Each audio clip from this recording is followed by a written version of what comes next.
کہتے ہیں۔ اسکول کو بھیجانے کی عمر ہے، جب بچہ 4 سال ختم کرتا 5ویں سال میں آ جاتا ہے۔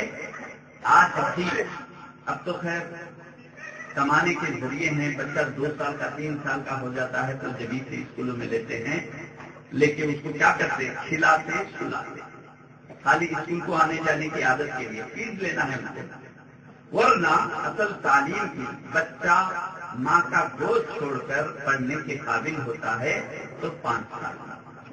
آج بھی صرف ہندوستان نہیں بلکہ امریکہ جو ترقی یافتہ ملک کہتے ہیں وہاں بھی 5 سال سے پہلے اسکول میں نہیں، فرسٹ کلاس میں جاتا ہے تو بچہ 5 سال۔ تو مکتب میں داخل کیا، گیلان یہ ایران کا ایک گاؤں ہے چھوٹا سا، وہ ایرانی میں گاف ہے، گیلان کہتے ہیں، وہ عربی میں کیونکہ عربی میں گاف نہیں ہے، گاف کو جیم سے بدل کر جیلان کہتے ہیں۔ تو عبد القادر جیلانی اسی سے وہاں پر گئے، پڑھنے لگے۔ ایک مرتبہ کا واقعہ ہے، یعنی اللہ تبارک و تعالی پیران پیر کی ولایت کو کیسے ظاہر کر رہا ہے، اور جیسا کہ پیران پیر نے فرمایا کہ میں نبی کریم صلی اللہ علیہ وسلم کے نقش قدم پر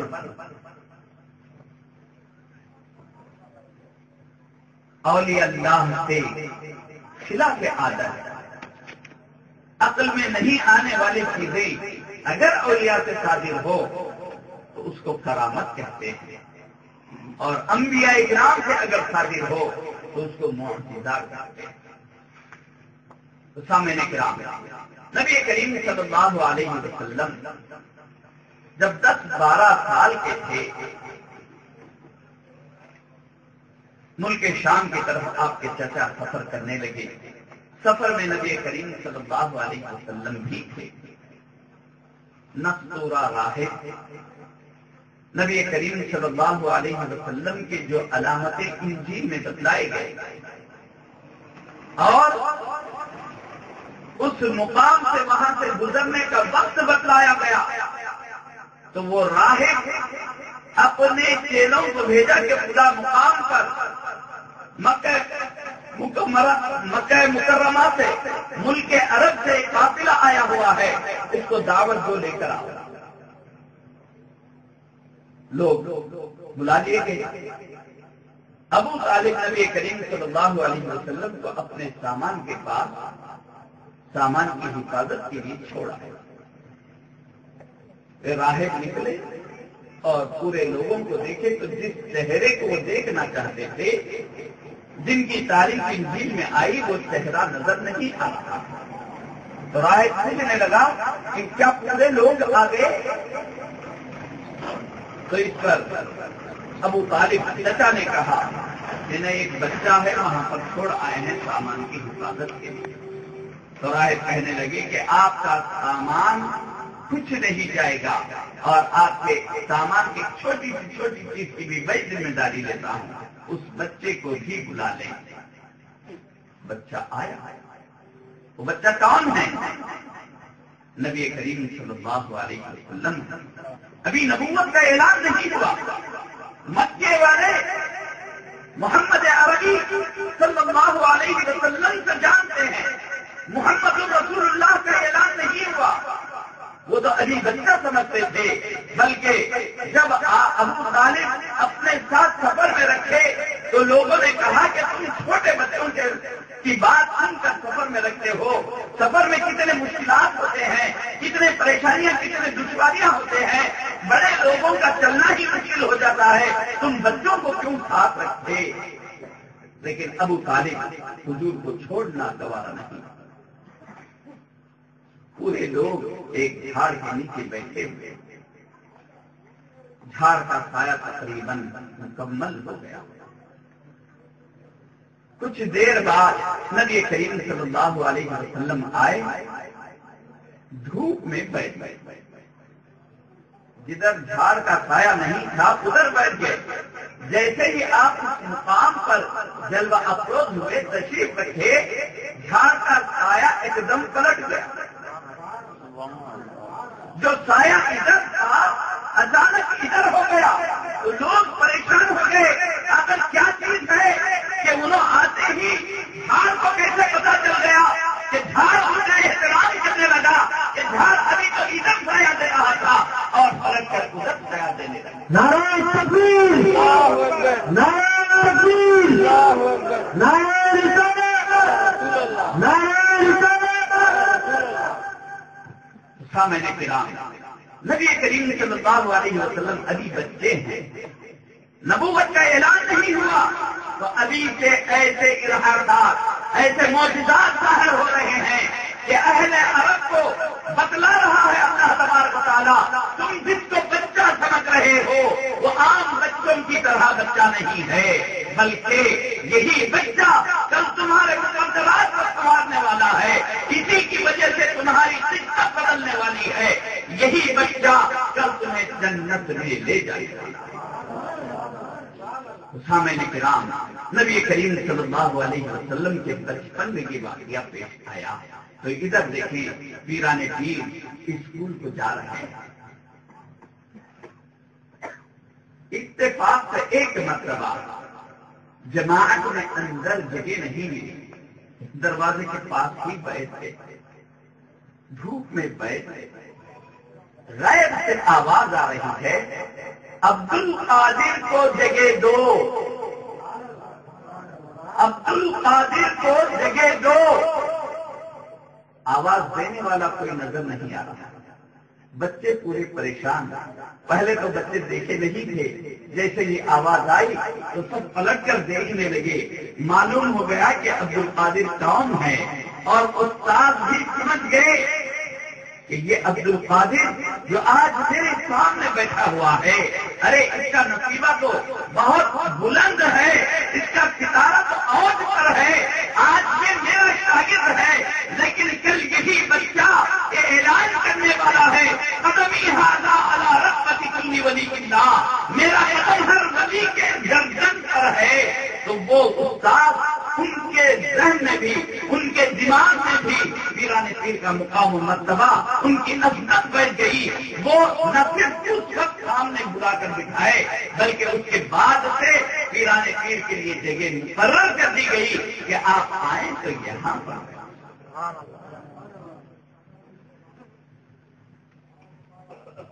اس گاؤں میں جیلان میں استاد محترم جتنی تعلیم دے سکتے تھے دیکھ. پیران پیر کی عمر 16-17 سال کی ہو گئی. اس کے بعد استاد محترم پیران پیر کو بتلا دیے کہ آپ کے تعلیم کے سفر کو یہیں پر ختم کرنا نہیں ہے.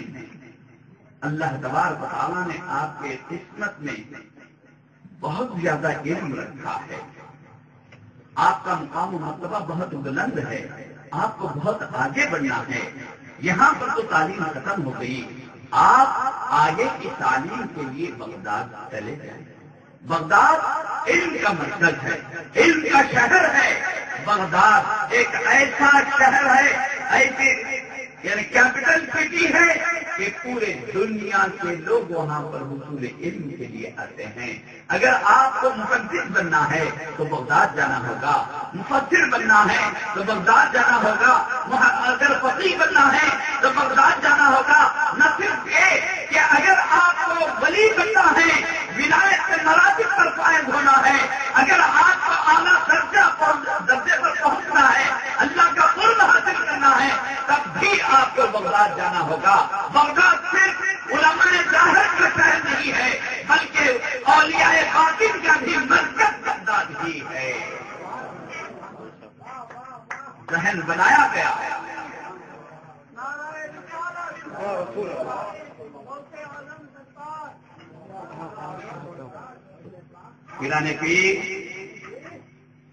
پیران پیر اپنے والدہ سے عرض کرتے ہیں کہ حصول علم کے لیے مجھے اجازت دیں.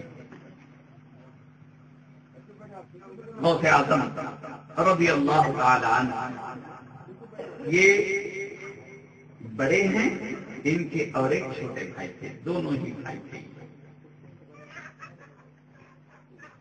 اب اندازہ لگائیے کہ پیران پیر کی ماں جبکہ یہ بوڑھے ہو رہے ہیں،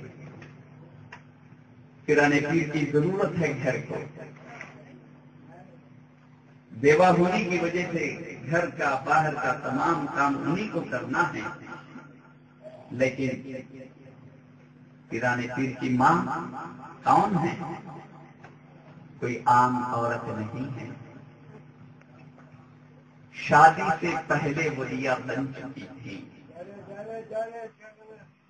پیران پیر کی والدہ نسبی اعتبار سے امام حسین رضی اللہ تعالیٰ عنہ کے سلسلے سے اور والد ابو صالح موسیٰ امام حسن رضی اللہ تعالیٰ عنہ کے نسب سے سلسلے سے، یہ بھی اپنے وقت کے ولی، ماں بھی ولیہ باپ بھی ولی، اور ایسے اولیاء کاملین کی اولاد یہ ماں بیٹ ولی۔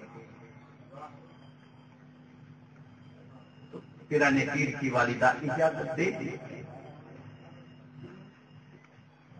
علم کے لیے وہ بیچ میں آڑ بننا نہیں چاہے، اور خود آپ کی والدہ کو اندازہ تھا کہ میرے اس لخت جگر کا مقام بہت بلند،